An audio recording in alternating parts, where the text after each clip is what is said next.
अस्सलामुअलैकुम बिस्मिल्लाहिर्रहमानिर्रहीम। Cooking expert H के किचन में आज बनने जा रहा है मैंगो लस्सी। इसके लिए हमने लिया है 1 अदद मैंगो, हाफ कप हमने लिए दही, 1 गिलास हमने लिया है दूध ठंडा, 3 टेबलस्पून हमने चीनी लिया है। चीनी ऑप्शनल है, आप अपने हिसाब से भी डाल सकते हैं। Ice cube.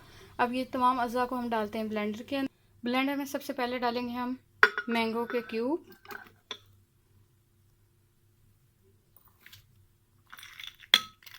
बर्फ़ के क्यूब, आइस क्यूब मतलब,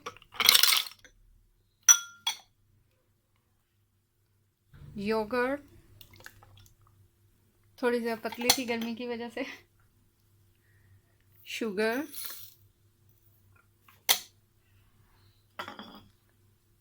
मिल्क। अब इसको हम ब्लेंड करेंगे तमाम अज़ा को। हमारी मैंगो लस्सी बनके रेडी हो गई। अब हम इसको ग्लास में सर्व करेंगे। ये कितनी गाढ़ी गाढ़ी है।